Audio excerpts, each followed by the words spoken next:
Hello, जय हिंद, नमस्कार दोस्तों। मैं ऑनलाइन टीचर क्लासेस से आप लोगों के लिए बायोलॉजी के कुछ महत्वपूर्ण प्रश्न लेके आया हूँ जो आपकी आगे आने वाली परीक्षाओं के लिए काफ़ी हेल्पफुल साबित होंगे।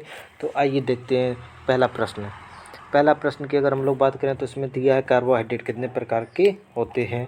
तो कार्बोहाइड्रेट की अगर हम लोग बात करें तो कार्बोहाइड्रेट मुख्यतः 3 प्रकार के होते हैं। कितने प्रकार के होते हैं? 3 प्रकार के होते हैं।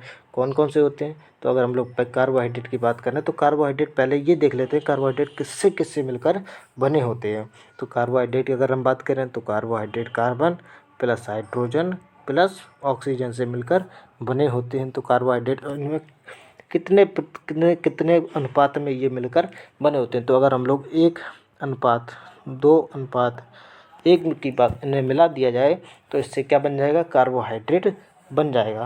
और कार्बोहाइड्रेट क्या करते हैं? कार्बोहाइड्रेट का काम क्या होता है? अगर हम लोग कार्बोहाइड्रेट के काम की बात करें तो ये हमें सबसे जल्दी एनर्जी देते हैं, यानी कि इनसे हमें तुरंत ऊर्जा मिलती है। त्वरित ऊर्जा किससे मिलती है? तो त्वरित ऊर्जा की अगर हम बात करें तो त्वरित ऊर्जा हमें कार्बोहाइड्रेट से ही मिल जाती है। और कार्बोहाइड्रेट मुख्यतः कितने प्रकार के होते हैं? 3 प्रकार के। कौन कौन से? पहले मोनोसैकेराइड, दूसरा डाइसैकेराइड और तीसरा पॉलीसैकेराइड। और मोनोसैकेराइड की बात करें तो ये सबसे सरल अवस्था होती है। कौन सी? मोनोसैकेराइड। सबसे सरल स्टेज यही होती है मोनोसैकेराइड। डाइसैकेराइड, मोनो मतलब होता है एक, मोनो मतलब एक, तो डाई मतलब क्या हुआ? डाई मतलब हुआ दो, तो दो हुआ, तो इसमें मतलब कि दो मोनोसैकेराइड ये चाहे समान अवस्था में मिले चाहे असमान हो जाए, तो इनसे जो दो मोनोसैकेराइड मिलकर क्या बनते हैं? डाइसैकेराइड बनते हैं। और डाइसैकेराइड, पॉली मतलब होता है बहुत, पॉली मतलब होता है बहुत, तो बहुत सारे जब डाइसैकेराइड या बहुत सारे पॉलीसैकेराइड आपस में जुड़ जाते हैं तो क्या बन जाता है? पॉलीसैकेराइड बन जाता है। पॉलीसैकेराइड बन जाता है, जैसे कि सेल्यूलोज हो गया, काइटिन हो गया, तो ये सब किससे मिलकर बने होते हैं? पॉलीसैकेराइड से मिलकर ही बने होते हैं। सेल्यूलोज कहाँ पे पाया जाता है? ये पादपों में पाया जाता है। किसमें? पादपों, यानी कि पेड़ पौधों में सेल्यूलोज पाया जाता है। और अगर हम लोग बात करें काइटिन, तो काइटिन यानी कि जितने भी ये जो आर्थ्रोपोडा के जिनकी संघ के जो जंतु होते हैं उनकी जो कोशिका भित्ति बनी होती है वो काइटिन की बनी होती है, यानी कवक की जो कोशिका भित्ति होती है वो भी सिर्फ काइटिन की ही बनी होती है। तो कार्बोहाइड्रेट कितने प्रकार के हो गए? कार्बोहाइड्रेट 3 प्रकार के हो गए। इन्हें 1:2:1 में मिलाया जाता है। किससे किससे? कार्बन, हाइड्रोजन और ऑक्सीजन से मिलकर बने होते हैं। तो आइए चलिए अब देखते हैं दूसरा प्रश्न। ये ऐसे प्रश्न आपकी परीक्षा के लिए काफ़ी महत्वपूर्ण साबित हो जाते हैं, जो अक्सर परीक्षा में ऐसे प्रश्न पूछे जाते हैं। अब आइए हम बात करते हैं प्रोटीन की। तो प्रोटीन क्या होता है? प्रोटीन होता है ये अमीनो एसिड से मिलकर बने होते हैं। प्रोटीन किससे मिलकर बने होते हैं? जब बहुत सारे अमीनो एसिड आपस में मिल जाते हैं तो एक प्रोटीन का निर्माण कर देते हैं। प्रोटीन का निर्माण कर देते हैं, तो हमारे शरीर में जो प्रोटीन होती है वो 10 से लेकर तो 15% प्रोटीन हमारी सेल्स में आवश्यकता होती है। प्रोटीन क्या काम करता है? प्रोटीन का काम होता है ये हमारी कोशिकाओं में वृद्धि, हमारे शरीर की लंबाई बढ़ना, इसका विकास होने में, सेल की कोई टूटी फूटी सेल होती है उनकी मरम्मत करने में, टूटी फूटी जो सेल्स होती हैं उसकी मरम्मत करने में हमें किसकी ज़रूरत पड़ती है? प्रोटीन की ज़रूरत पड़ती है। प्रोटीन की ज़रूरत पड़ती है। अब सब प्रोटीन का काम क्या होता है? जब हमारे शरीर में कभी कभी कार्बोहाइड्रेट, हमें जब बहुत दिनों तक हम लोग भोजन नहीं खाते हैं तो हमारे शरीर में कार्बोहाइड्रेट ख़त्म हो जाता है, तो उसके बाद हमें जो एनर्जी मिलती है वो किससे मिलती है? फिर हमें प्रोटीन से एनर्जी मिलने लगती है, यानी कि कभी कभी हमें प्रोटीन से भी एनर्जी मिलती है। और प्रोटीन हमारे जो बाल होते हैं, जो नाखून होते हैं, वो सब किससे मिलकर बने होते हैं? प्रोटीन से ही मिलकर बने होते हैं। लेकिन इसमें दिया प्रोटीन कितने अमीनो एसिड से मिलकर बने होते हैं। तो अगर हम बात करें तो प्रोटीन 20 प्रकार के अमीनो एसिड से मिलकर बने होते हैं। तो 10 कौन से होते हैं? तो 10 अमीनो एसिड ऐसे होते हैं जो हमारी बॉडी में अपने आप बनते रहते हैं। इनका संश्लेषण हमारी बॉडी में ही धीरे धीरे होता रहता है। और 10 अमीनो एसिड ऐसे होते हैं जो हम भोजन के रूप में बाहर से लेते हैं। तो प्रोटीन कितने अमीनो एसिड से मिलकर बना होता है? तो अमीनो एसिड 20 प्रकार के अमीनो एसिड से मिलकर बना होता है। अब प्रोटीन की इकाई भी कौन सी होती है? प्रोटीन की यूनिट होती है अमीनो एसिड ही होती है। तो प्रोटीन की इकाई कौन सी होती है? अमीनो एसिड ही प्रोटीन की इकाई होती है। आइए अब हम देखते हैं अगला प्रश्न। प्रोटीन की कमी से कौन सा रोग होता है? तो अगर हम बात करें प्रोटीन की कमी से कौन सा रोग होता है, तो प्रोटीन की कमी से एक क्वाशीरकोर और एक मेरस्मस, क्वाशीरकोर और मेरस्मस नामक दो रोग होते हैं, एक क्वाशीरकोर और एक मेरस्मस। इसमें क्या होता है, बच्चे के अंदर सही से विकास नहीं हो पाए, उसकी मांसपेशियों में सही से विकास नहीं हो पाता है। वो सब किसकी वजह से होता है? प्रोटीन की वजह से ही होता है। और सबसे ज़्यादा प्रोटीन किस में पाया जाता है? तो सबसे ज़्यादा जो प्रोटीन होता है वो सोयाबीन में पाया जाता है। सोयाबीन, दाल, मांस, इन सब में हमको इन सब से चीज़ों से प्रोटीन मिलता है। और सोयाबीन में कितना प्रोटीन पाया जाता है? तो सोयाबीन में 42% के लगभग आसपास प्रोटीन पाया जाता है। तो सबसे ज़्यादा प्रोटीन हमें सोयाबीन से ही मिलता है। और प्रोटीन की कमी से कौन सा रोग होता है? क्वाशीरकोर और मेरस्मस रोग हो जाता है। अगर हम और इससे हमारे शरीर के ऊतकों की वृद्धि के लिए भी प्रोटीन ही आवश्यक होता है। आइए अगला प्रश्न देखते हैं हम लोग। किस विटामिन में कोबाल्ट धातु पाई जाती है? ये प्रश्न बहुत जगह पूछा गया है। कोबाल्ट धातु किस विटामिन में पाई जाती है? तो कोबाल्ट धातु की बात करें तो विटामिन बी 12 में कोबाल्ट धातु पाई जाती है। तो कौन सी विटामिन है? Vitamin B12। तो और इसका वैज्ञानिक नाम होता है एक तो कोबाल्टसिन इसका नाम होता है विटामिन B12 का। और विटामिन कितनी प्रकार की होती हैं? तो टोटल विटामिन होती हैं A, B, C, D, E और K, इतनी प्रकार की विटामिन होती है। और इसके अंदर विटामिन के भी कुछ विटामिन B के अंदर भी कुछ इसके भाग होते हैं। तो अगर हम लोग विटामिन A की बात करें तो विटामिन A की वजह से कौन सा रोग हो जाता है? तो इसकी वजह से रतौंधी हो जाता है। विटामिन A की वजह से रतौंधी, विटामिन B की वजह से बेरी, विटामिन C की वजह से इसकी वजह से कौन सा रोग हो जाता है? स्कर्वी रोग हो जाता है। कौन सा? स्कर्वी रोग हो जाता है। विटामिन डी की वजह से कौन सा रोग हो जाता है? तो विटामिन डी की वजह से हम लोग बात करेंगे, इसकी वजह से रिकेट्स हो जाता है। ये रिकेट्स किस में होता है? बच्चों में। और वयस्कों में भी एक रोग हो जाता है जिसको कहते हैं ऑस्टियोमेलेसिया। कौन सा? ऑस्टियोमेलेसिया रोग किसकी वजह से होता है? विटामिन डी की वजह से। लेकिन ये वयस्कों में होता है और ये रोग होता है वो बच्चों में होता है। और विटामिन ई की कमी से इसकी कमी से प्रजनन क्षमता में कमी आ जाती है। यानी कि जनन क्षमता में कमी किसकी वजह से आती है? विटामिन ई की वजह से आ जाती है। और विटामिन अगर हम लोग के की बात करें तो विटामिन के की वजह से क्या होता है? तो इसमें रक्त का थक्का नहीं जमता है। रक्त का थक्का नहीं जमता, किसकी वजह से? विटामिन के की वजह से रक्त का थक्का नहीं जमता है। और आगे हम देखते हैं कि विटामिन ए का जो रासायनिक नाम होता है वो क्या होता है? तो विटामिन ए का रासायनिक नाम क्या होता है? रेटिनॉल। क्या होता है? ये रेटिनॉल होता है विटामिन। और किस में विटामिन ए पाया जाता है? तो विटामिन ए किस में पाया जाता है? गोल्डन राइस में भी विटामिन ए पाया जाता है। गोल्डन राइस में कौन सा विटामिन पाया जाता है? तो गोल्डन राइस में विटामिन ए पाया जाता है। और विटामिन बी की बात करें तो विटामिन बी कौन सा होता है? थायमीन। Vitamin B thiamine. और विटामिन सी एस्कॉर्बिक एसिड।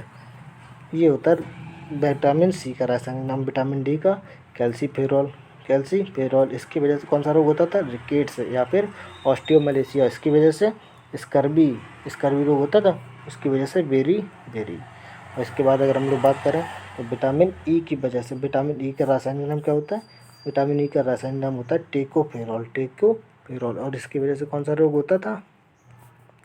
इसकी वजह से रोग होता था जनन क्षमता में, हमारे शरीर की जनन क्षमता यानी कि प्रजनन करने की क्षमता में कमी आ जाती थी। इसके बाद विटामिन के, इसका नाम होता है फिलोक्विनोन। क्या होता है?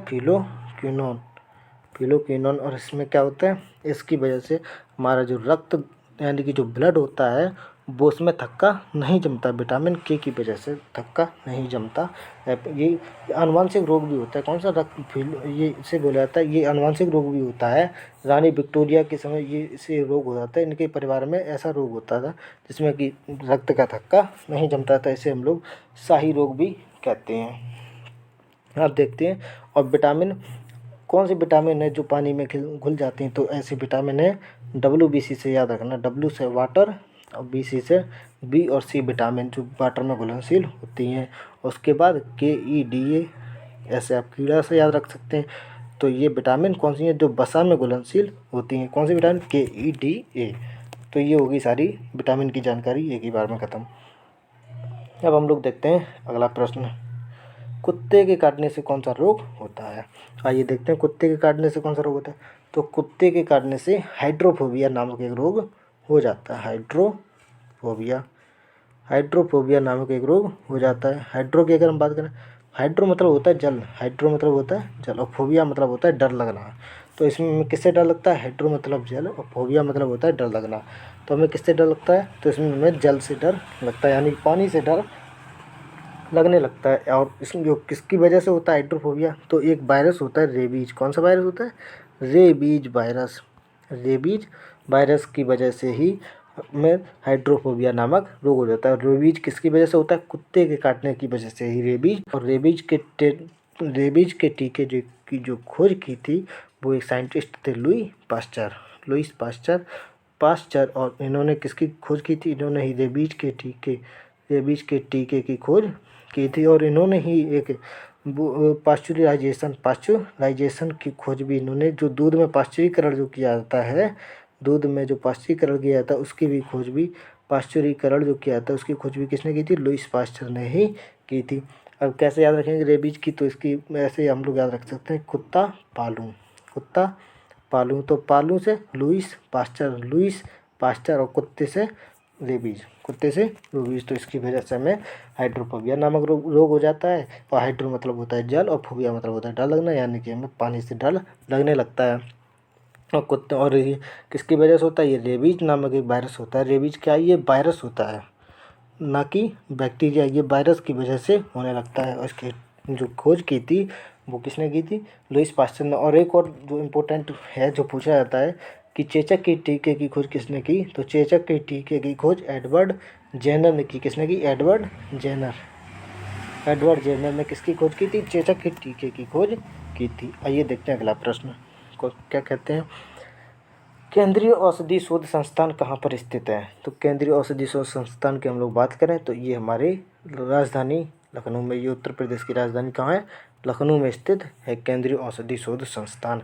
अगर हम लोग बात करें, और केंद्रीय औषधि शोध संस्थान कहाँ पर स्थित है, लखनऊ में ही स्थित है।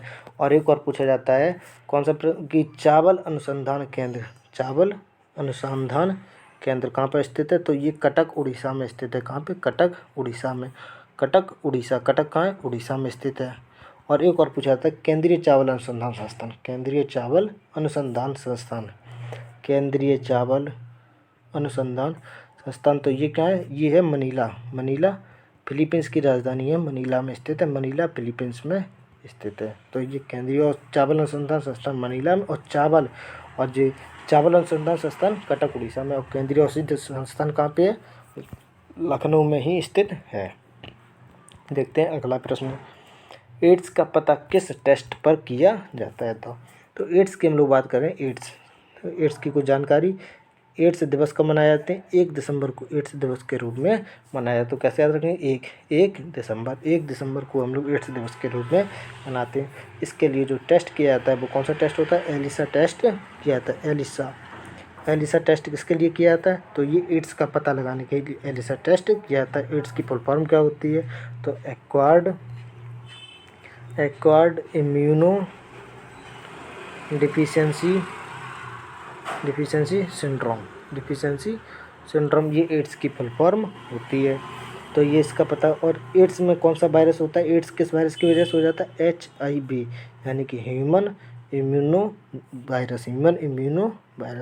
एड्स में क्या हो जाता है, एड्स में जो वायरस होता है वो हमारे बॉडी के अंदर जाके हमारी जो WBC होती है, यानी कि WBC का काम क्या होता है, ये हमारी प्रतिरक्षा तंत्र को जो मजबूती देती है वो इन्हें धीरे धीरे नष्ट कर देता है, जिससे कि हमारे बॉडी की जो प्रतिरक्षा तंत्र होता है वो ख़त्म हो जाता है। अगर हमारे शरीर में अगर हमको जुकाम भी हो जाएगा तो वो भी सही नहीं होता, जो कि हमारा फिर जो शरीर होता है वो पूरे बीमारियों का एक घर बन जाता है। अगर हमें एक मामूली सा जुकाम भी सही नहीं हो सकता है, जिससे कि ये बहुत सारा बीमारी हमारे शरीर में आ जाती हैं और जिसकी वजह से हमारा बॉडी धीरे धीरे ख़त्म हो जाता है। इसी ये किसकी वजह से होता है, एड्स की वजह से। और एड्स का पता हम कैसे लगाते हैं, एलिसा टेस्ट की वजह से ही लगाते हैं। एक टेस्ट और होता है बिडाल, कौन सा, बिडाल टेस्ट। इसका पता हम लोग टाइफाइड की बीमारी का पता करने के लिए कौन सा टेस्ट करते हैं, टाइफाइड का पता करने के लिए हम लोग बिडाल टेस्ट करते हैं। ये भी काफ़ी बार पूछा गया क्वेश्चन है। ये बिडाल टेस्ट का हम लोग यूज कहाँ करते हैं, तो ये टाइफाइड का पता करने के लिए ही। और टाइफाइड किसकी वजह से होता है, तो ये typhoid salmonella typhi, salmonella typhi की वजह से ही, साल्मोनेला टाइफी की वजह से ही, साल्मोनेला टाइफी की वजह से ही टाइफाइड रोग हो जाता है, टाइफाइड रोग हो जाता है। टाइफाइड क्यों हो जाता है, तो ये हो जाता है कंटामिनेटेड फूड एंड वाटर की वजह से, यानी कि हम लोग जो गंदा और दूषित भोजन खाते हैं, दूषित भोजन प्लस पानी, दूषित भोजन प्लस पानी से कौन सा रोग हो जाता है, टाइफाइड रोग हो जाता है। किसकी वजह से होता है, साल्मोनेला टाइफी की वजह से ये टाइफाइड रोग हो जाता है। तो अब देखते हैं अगला प्रश्न, पेनिसिलिन की खोज किसने की, तो पेनिसिलिन एक दवा होती है जो एंटीबायोटिक दवा होती है। कैसी होती है, एंटीबायोटिक दवा होती है। और इसकी जो खोज की थी वो अलेक्जेंडर फ्लेमिंग ने की थी। अलेक्जेंडर फ्लेमिंग ने कब की थी, 1911 में की थी। 1911 में अलेक्जेंडर फ्लेमिंग ने इस दवा की खोज की थी। और किससे की थी, ये कवक पर की थी। कवक मतलब होता है जो हमारे जो कवक होते हैं, इनको हम लोग कहते हैं, इनका अध्ययन कहलाता है माइकोलॉजी। क्या कहलाता है, माइकोलॉजी। कवक का अध्ययन माइकोलॉजी कहलाता है। और एक होते हैं शैवाल, तो इनका अध्ययन कहलाता है फाइकोलॉजी। कौन सा, फाइकोलॉजी। और इन दोनों से जो मिलकर बनता है उसे कहते हैं लाइकेन। क्या कहते हैं, लाइकेन। तो कवक का काम क्या होता है, कवक इनको रहने के लिए स्थान देते हैं। और शैवाल क्या करते हैं, शैवाल भोजन बनाते हैं। शैवाल क्या करते हैं, शैवाल का काम होता है भोजन बनाना, यानी कि ये फोटोसिंथेसिस करते हैं और ये इससे भोजन लेते हैं। कवक होते हैं वो शैवाल से ही भोजन लेते हैं। तो अब हम लोग बात करें, पेनिसिलिन की खोज किसने की थी, अलेक्जेंडर फ्लेमिंग ने की थी। कब की थी, 1911 में की थी। और किस पर की थी, कवक के द्वारा इन्होंने पेनिसिलिन की खोज की थी। और पेनिसिलिन क्या, एक एंटीबायोटिक दवाई होती है, एंटीबायोटिक दवाई होती है। चलिए देखते हैं अब अगला प्रश्न, मनुष्य के सौंदर्य के अध्ययन को क्या कहते हैं। तो मनुष्य के सौंदर्य के अध्ययन की अगर हम लोग बात करें तो इसको कहा जाता है कैलोलॉजी। क्या कहते हैं, कैलोलॉजी। कैलोलॉजी कहते हैं, मनुष्य के सौंदर्य के अध्ययन को हम लोग कैलोलॉजी कहते हैं। और एक विटामिन भी होती है जिसको हम लोग ब्यूटी विटामिन के नाम से जानते हैं। कि ब्यूटी विटामिन कौन सी होती है, ब्यूटी विटामिन के नाम से विटामिन ई को जानते हैं। और एक हमारी ब्यूटी बोन भी होती है, ब्यूटी बोन कौन सी होती है, तो ये याद रखेंगे, ब्यूटी बोन होती है। तो क्लेविकल जो होती है, क्लेविकल, और क्लेविकल कहाँ होती है, जैसे कि मान लो ये हमारा शरीर है, ये गर्दन और ये हाथ और ये पैर। तो यहाँ पे जो विटामिन, यहाँ पे जो हड्डी होती है पसलियों के बीच में, जैसे कि ये हमारे लंग्स हुई, ये पसलियाँ हो गई, तो यहाँ की जो बोन होती है उसी को कहा जाता है ब्यूटी बोन। और उसका नाम क्या होता है, क्लेविकल। क्या नाम होता है, क्लेविकल। तो इसको हम लोग कहते हैं ब्यूटी बोन के नाम से क्लेविकल को जानते हैं। और इसी तरह मनुष्य के अध्ययन को हम लोग कैलोलॉजी कहते हैं। आइए देखते हैं अगला प्रश्न, वृद्धावस्था के अध्ययन को क्या कहते हैं। तो वृद्धावस्था के अध्ययन की हम बात करें तो इसको कहते हैं जेरंटोलॉजी। क्या कहते हैं, जेरंटोलॉजी। जेरंटोलॉजी कहते हैं वृद्धावस्था के अध्ययन को। और अगर हम बात करें तो कोशिका के अध्ययन को क्या कहते हैं, कोशिका के अध्ययन को साइटोलॉजी क्या कहते हैं, साइटोलॉजी कहते हैं, साइटोलॉजी कहते हैं। इसी तरह हम लोग रेशम की बात करें, रेशम पालन को क्या कहते हैं, तो रेशम पालन की बात करें तो सेरिकल्चर रेशम पालन को कहते हैं। पक्षियों का अध्ययन क्या कहलाता है, तो पक्षियों का अध्ययन कहलाता है ऑर्निथोलॉजी। क्या कहलाता है, ऑर्निथोलॉजी पक्षियों का अध्ययन कहलाता है। तो ये सारी चीज़ें। अब बालों का अध्ययन भी होता है जिसको हम लोग ट्राइकोलॉजी कहते हैं। बालों का अध्ययन क्या कहलाता है, ट्राइकोलॉजी। ये भी आता है, बालों का अध्ययन ट्राइकोलॉजी कहलाता है, ट्राइकोलॉजी कहलाता है। कौन सा अध्ययन, बालों का अध्ययन ट्राइकोलॉजी कहलाता है। एक बहुत इंपॉर्टेंट है जिसको हम कहते हैं स्टडी ऑफ हार्ट। तो इसका अध्ययन कहलाता है कार्डियोलॉजी। क्या कहलाता है, हार्ट से रिलेटेड होता है कार्डियो, तो इसको कहते हैं कार्डियोलॉजी। और कार्डियोलॉजी और ईसीजी होता है, वो भी हार्ट से ही रिलेटेड होता है। ईसीजी मतलब इसकी फुल फॉर्म होती है इलेक्ट्रोकार्डियोग्राफ। ये किससे रिलेटेड होता है, ये भी हार्ट से ही रिलेटेड होता है। और हमारे हार्ट में कितने चैम्बर होते हैं, हमारे हार्ट में 4 चैम्बर होते हैं, 2 ऑरिकल और 2 वेंट्रिकल, यानी कि हमारे हार्ट में कितने चैम्बर होते हैं? 4 चैम्बर होते हैं। अब हम बात करते हैं मानव शरीर में कितने गुणसूत्र पाए जाते हैं। तो मानव शरीर में टोटल जोड़े में बात करें तो 23 जोड़े, तो 23 जोड़े गुणसूत्र पाए जाते हैं।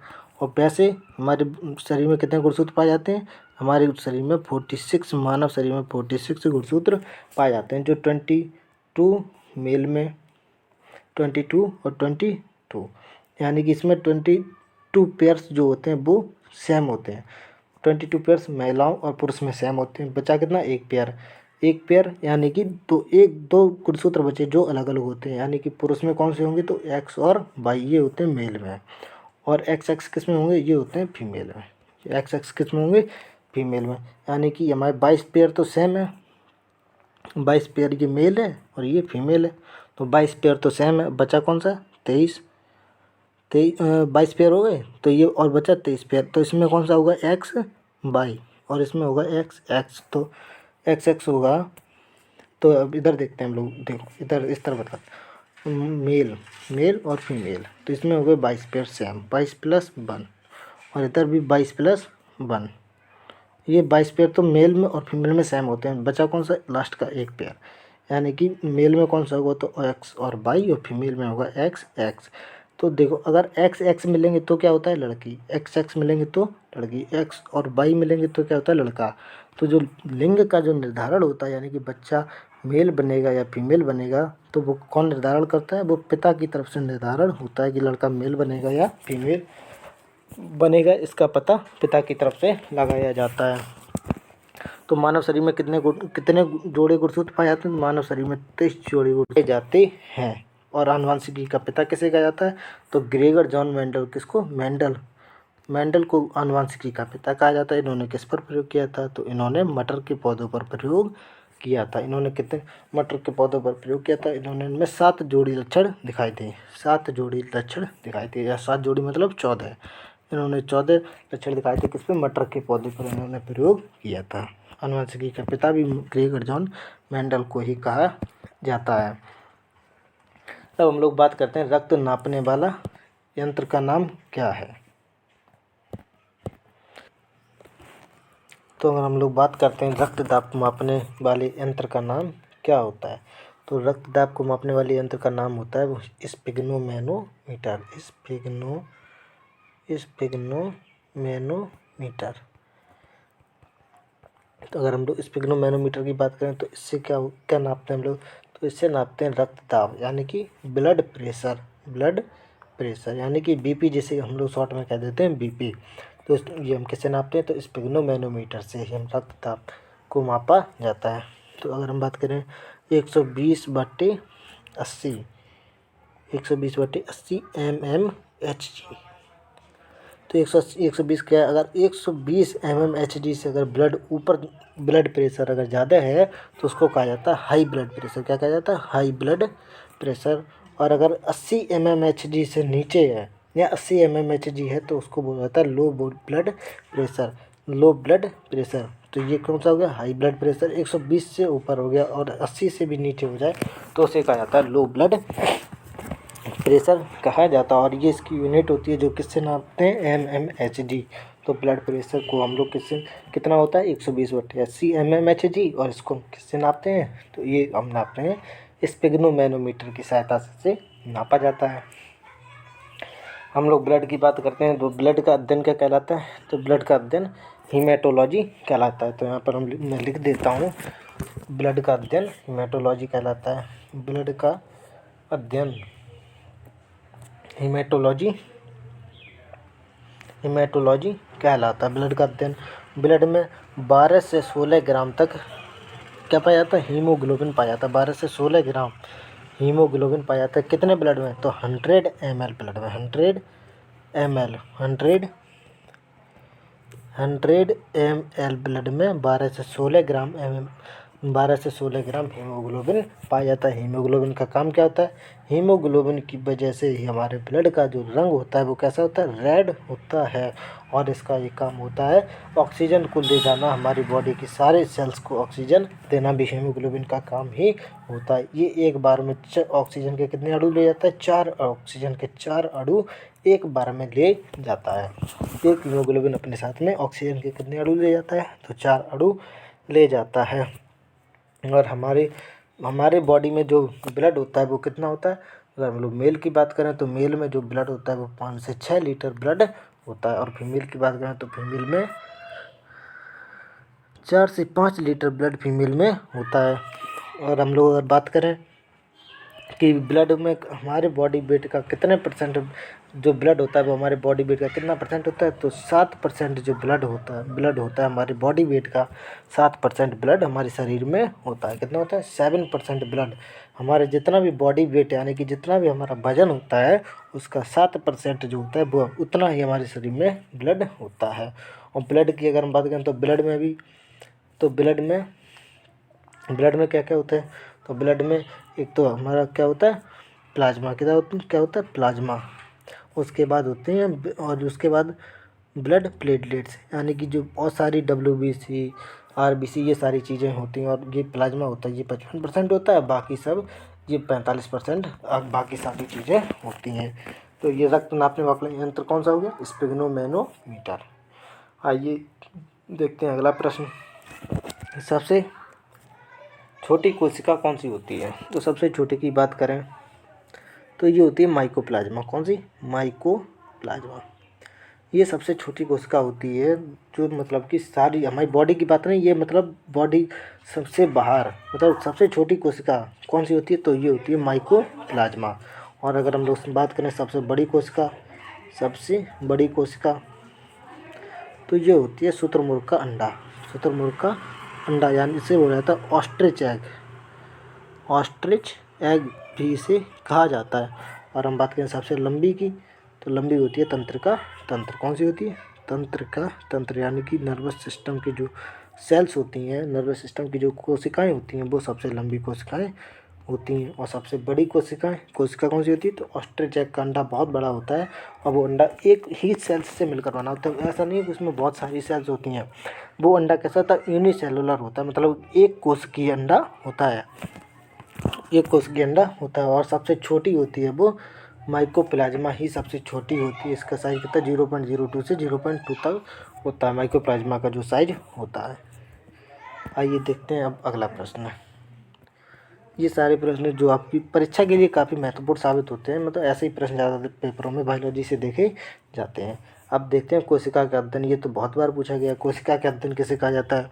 तो कोशिका का अध्ययन क्या कहलाता है? साइटोलॉजी कहलाता है। और कोशिका जो शब्द था वो किसने दिया था?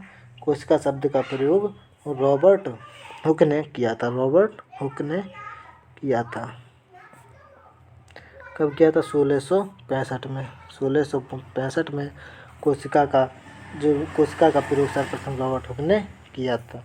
इसके बाद एक साइंटिस्ट आई, इन्होंने खोज की थी किसकी? डेड सेल थी ये। और एक साइंटिस्ट आए 1839 में। 1839 इन्होंने कौन से साइंटिस्ट थे? Antonie van Leeuwenhoek. कौन से? Antonie van Leeuwenhoek. इन्होंने कौन सी खोज की थी? इन्होंने खोजी थी लिविंग सेल्स की खोज की थी। एंटोनी वॉन लीeuwenhoek ने। और फिर एक साइंटिस्ट आई जिन्होंने सेल थ्योरी दी थी। सेल थ्योरी भी 1839 में किसने दी थी? एक दो साइंटिस्ट थे। सेल थ्योरी कौन सी थ्योरी थी? सेल थ्योरी कोशिका सिद्धांत। क्या बोला जाता है इसे? कोशिका सिद्धांत वो किसने दी थी? दो साइंटिस्ट थे, एक तो स्लाइडेन और एक सेल्डन। दो साइंटिस्ट थे। इन्होंने क्या दी थी? सेल थ्योरी दी थी। और इन्होंने बताया, ये नहीं बता पाए थे कि नई सेल का निर्माण कैसे होता है। ये बताने में असफल रहे कि नई सेल का निर्माण कैसे होता है। फिर एक साइंटिस्ट आए थे उसी समय 1855 में, रुडोल्फ विर्चो। क्या नाम था उनका? Rudolf Virchow. ये आए, इन्होंने एक सिद्धांत दिया ओमिनस सेलुला ई सेलुलाई, ओमिनस सेलुला, ई सेलुलाई, ई सेलुलाई। इन्होंने बताया कि जो नई सेल का निर्माण किससे होता है, पुरानी सेल से ही मिलकर बनता है। यानी कि नई सेल का निर्माण कैसे होता है, जो पुरानी सेल्स होती हैं उन्हीं से ही नई सेल्स का निर्माण होता रहता है। ये किसने बताया था, रुडोल्फ विर्चो ने बताया था 1855 में। इन्होंने ये दिया था ओमने सेलुला ई सेलुलाई। और जबकि एंटोनी वन लीeuwenhoek ये नहीं बता पाए थे कि नई सेल्स का निर्माण कैसे होता है, लेकिन इन्होंने आके 1855 में ये बता दिया कि नई सेल्स का निर्माण कैसे होता है। और उन्होंने एक सिद्धांत भी दिया था ओमने सेलुला ई सेलुलाई कि यानी कि जो प्राचीन सेलों से मिलकर ही हमारी नई सेल्स का निर्माण होता है। आइए अब देखते हैं अगला प्रश्न 15वां। मक्खी का वैज्ञानिक नाम क्या होता है। अगर हम लोग मक्खी की बात करें तो मक्खी का जो वैज्ञानिक नाम होता है वो होता है मस्का डोमेस्टिका। क्या होता है, मस्का डोमेस्टिका होता है। ये तो बहुत बार मतलब कि ये इससे एक और क्वेश्चन आता है, मनुष्य का वैज्ञानिक नाम। मनुष्य का वैज्ञानिक नाम क्या होता है, तो मनुष्य का वैज्ञानिक नाम होता है होमो सेपियंस। अब देखते हैं हम लोग कुछ महत्वपूर्ण वैज्ञानिक जिनके जो वैज्ञानिक नाम है वो हम लोग लिख देते हैं। जैसे कि मनुष्य का हो गया, ह्यूमन का वैज्ञानिक नाम होमो सेपियंस। इसके बाद हम लोग देखते हैं मनुष्य का, मक्खी का हो गया, मक्खी का मस्का डोमेस्टिका। इसके बाद हम लोग देखते हैं मोर का हो गया पावो क्रिस्टेसस।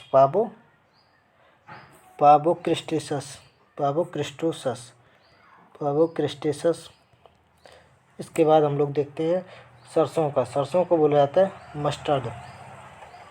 मस्टर्ड। इसको मस्टर्ड भी कहा जाता है, मस्टर्ड ऑयल। जैसे नहीं हम लोग मस्टर्ड ऑयल होता है, मस्टर्ड ऑयल निकालते हैं कि सरसों का ऑयल है, तो इसका नाम होता है पाइसम साइटम। सरसों का नाम होता है, अगर हम लोग बात करें तो सरसों का जो वैज्ञानिक नाम होता है वो होता है ब्रेसिका कंपेस्टिस। इसके बाद हम लोग बात करें मटर का नाम, तो मटर का नाम होता है पाइसम एस्टिबम। इसके बाद गेहूं की हम लोग बात करें तो गेहूं का होता है ट्रिटिकम एस्टिबम। तो इतने नाम। और एक गाय का होता है बॉस इंडिकस। ये होते हैं इसके नाम। ये तो हो गई हमारी वैज्ञानिक नाम सभी के। अब लोग हम देखते हैं अगला प्रश्न, फलों का अध्ययन क्या कहलाता है। तो फलों के अगर हम लोग अध्ययन की बात करें तो फलों का अध्ययन क्या कहलाता है, पोमोलॉजी कहलाता है। क्या कहलाता है, पोमोलॉजी कहलाता है। यहीं पर हम लोग कुछ महत्वपूर्ण और अध्ययन देख लेते हैं, स्टडी। फलों का अध्ययन पोमोलॉजी हो गया। अब देखते हैं हम लोग फूलों का, तो फूलों का अध्ययन क्या कहलाता है, एंथ्रोलॉजी। क्या कहलाता है, एंथ्रोलॉजी कहलाता है। फूलों का अध्ययन एंथ्रोलॉजी, फलों का अध्ययन पोमोलॉजी। और ब्लड का अध्ययन हीमेटोलॉजी।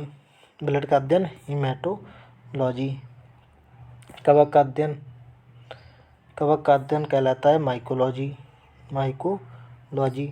और वनों का अध्ययन मतलब जिससे हमें ऐसे वन जिनसे हमें लकड़ी मिलती है तो उसका अध्ययन कहलाता है सिल्वीकल्चर। क्या कहलाता है, सिल्वीकल्चर। और एक होता है झाड़ियों का अध्ययन। क्या कहलाता है, तो झाड़ियों का अध्ययन कहलाता है डेंड्रियोलॉजी। क्या कहलाता है, डेंड्रियोलॉजी। ये कहलाता है झाड़ियों का अध्ययन। तो झाड़ियों का अध्ययन डेंड्रियोलॉजी। और एक होता है हड्डियों का अध्ययन क्या कहलाता है, ऑस्टियोलॉजी कहलाता है हड्डियों का अध्ययन। इसके बाद सब्जियों का अध्ययन ओलेरीकल्चर। क्या कहलाता है, ओलेरीकल्चर। इसके बाद बागवानी करना क्या कहलाता है, हॉर्टिकल्चर। क्या कहलाता है, हॉर्टिकल्चर। और इसके बाद बागवानी के बाद पक्षियों का अध्ययन क्या कहलाता है, ऑर्निथोलॉजी। क्या कहलाता है, ऑर्निथोलॉजी कहलाता है पक्षियों का अध्ययन। इतने सारे हम लोग एक ही बार में देख लिए, जो आपकी परीक्षा में यही घूम फिर के आते रहते हैं हमेशा। इसके बाद हम लोग देखते हैं सिरके में कौन सा अम्ल पाया जाता है। तो सिरके की बात करें हम लोग तो सिरके में कौन सा अम्ल पाया जाता है, तो इसमें एसिटिक एसिड पाया जाता है। कौन सा, एसिटिक एसिड। एसिटिक एसिड का फार्मूला क्या हुआ, तो CH3COOH, ये इसका फार्मूला होता है। और सिरके को हम लोग क्यों डालते हैं, क्योंकि इससे जो अचार होता है, जो अचार जो भी रखा जाता है वो ख़राब नहीं होता, क्योंकि एसिड, ये सिरका कैसा होता है, बहुत ही ज़्यादा एसिडिक होता है। एसिड है तो ये एसिडिक ही होगा। तो अगर हम लोग एसिड क्या होते हैं, जिसमें H+ आयन पाया जाता है उसे कहते हैं एसिड।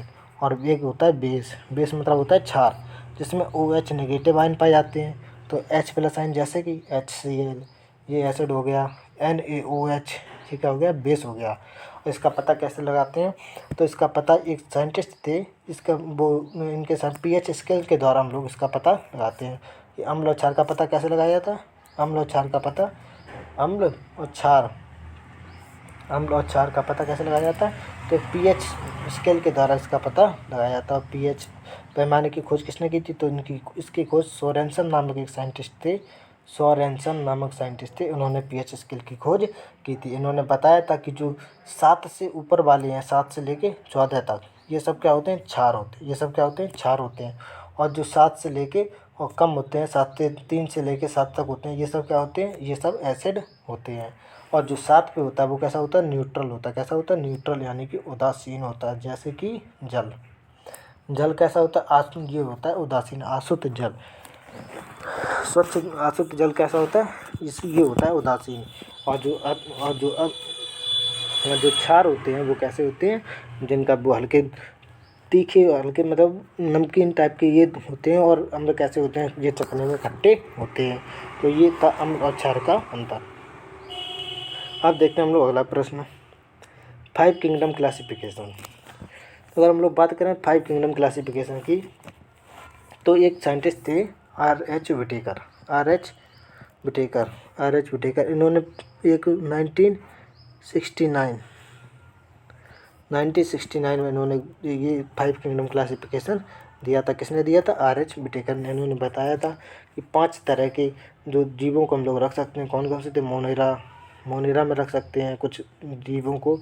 उनको दुनिया में इतनी सारी चीज़ें हैं, इन सबको रखने के लिए हमें एक सिस्टम की ज़रूरत पड़ती है कि हम कौन सी चीज़ों को कहाँ पे रखें, जिससे कि वो आसानी से उसी में बनी रहें। तो मोनेरा हो गया। मोनेरा के बाद प्रोटिस्टा इन्होंने बताया। प्रोटिस्टा के बाद इन्होंने फंजाई, इसके बाद प्लांटी, और 5वां एनिमिलिया।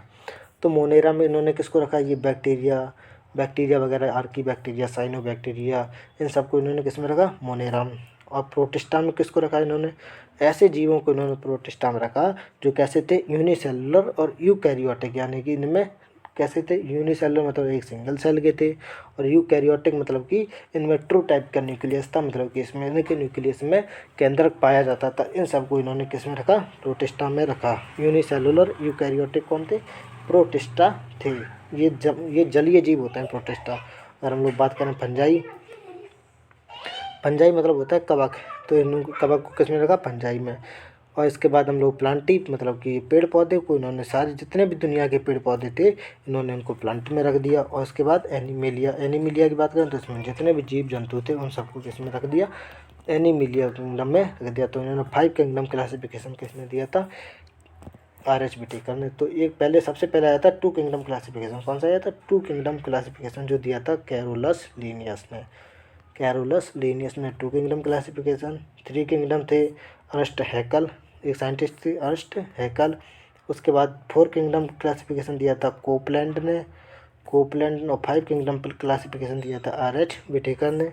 और एक 6 किंगडम क्लासिफिकेशन भी है, उसको दिया था कार्ल हुज ने 6 किंगडम क्लासिफिकेशन दिया था। इन्होंने कैरोलस लीनियस ने क्या बताया, इन्होंने केवल दो किंगडम दिए थे, एक प्लांट और एक एनिमिलिया। जितने भी प्लांट थे इन्होंने प्लांट में रख दिए, जितने भी एनिमल थे वो सब एनिमिलिया में रख दिए। इन्होंने कहा बस 2 ही किंगडम होते हैं। फिर ये आए अर्स्ट हैकल, इन्होंने इसमें जोड़ दिया मोनेरा में जितने बैक्टीरिया थे, बैक्टीरिया को इन्होंने एनिमल से निकाल के, प्लांट से निकाल के इन्होंने मोनेरा में रख दिए बैक्टीरिया वगैरह। फिर आए थे अर्स्ट हैकल, इन्होंने मोनेरा के बाद एक नया बना दिया कि मोनेरा नहीं है, मोनेरा के साथ साथ Monera protista fungi, Monera protista और प्लांटी और एनिमिलिया, ये इन्होंने 4 बता दिए। एनिमिलिया ये हो गए 4, मोनेरा प्रोटिस्टा प्लांटी और एनिमिलिया। इसके बाद फिर आए एक वैज्ञानिक RH विटेकर। इन्होंने क्या कहा, इन्होंने मोनेरा को मोनेरा में रखा, बैक्टीरिया को मोनेरा में रखा, प्रोटिस्टा, फिर इसमें से अलग कर दिया इन्होंने प्लांटी से। किसको, एक तो फंजाई, फंजाई मतलब जो अपना भोजन खुद नहीं बना सकते थे, उनको उन्होंने फंजाई में रख दिया। किस में रख दिया, फंजाई में रख दिया, जो अपना भोजन खुद नहीं बना सकते थे। और प्लांट कैसे होते हैं, जो अपना भोजन खुद बना सकते हैं। और एनिमल्स कैसे होते हैं, होलोजोइक होते हैं, मतलब ये अपना भोजन दूसरों से प्राप्त करते हैं, इसीलिए इन्हें बोला था होलोजोइक। एनिमल्स को क्या बोला था, होलोजोइक। तो 5 किंगडम क्लासिफिकेशन किसने दिया था, RH kingdom 5 kingdom classification RH Whittaker ने दिया था। हम बात करें अगली, यूरिया में कितने % नाइट्रोजन होती है। तो यूरिया की बात करें, यूरिया का फार्मूला क्या होता है, NH2CO NH2। और सबसे पहले लैब में बनने वाला पदार्थ भी यही है। लैब में सबसे पहले क्या बनाया गया था, यूरिया को लैब में सबसे पहले बनाया गया था। और यूरिया में नाइट्रोजन कितने % होती है, तो 46% यूरिया में नाइट्रोजन पाई जाती है। 46% नाइट्रोजन होती है वो यूरिया में पाई जाती है। हम लोग अब बात करें अगले प्रश्न की, लास्ट क्वेश्चन, और इसके बाद ख़त्म। सुंदरता का विटामिन किसे कहा जाता है। तो ये अब तो मैं पहले ही बता चुका हूँ कि सुंदरता का जो विटामिन हो वो विटामिन E को कहा जाता है। किसको कहा जाता है, विटामिन E को सुंदरता का विटामिन कहा जाता है। और सुंदरता का विटामिन, और एक होता है स्वप्न, और सुंदरता का विटामिन विटामिन E को कहा जाता है, इसका नाम होता है टेकोफेरॉल।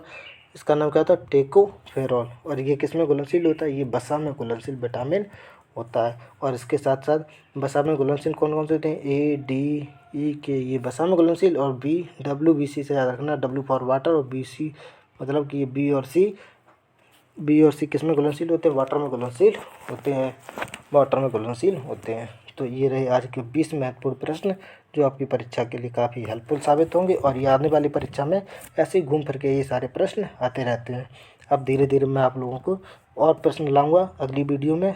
तब तक के लिए धन्यवाद। और अगर वीडियो अच्छी लगे तो उसे लाइक और सब्सक्राइब कर देना, जो आपकी परीक्षा के लिए जो काफ़ी हेल्पफुल साबित होते रहेंगे।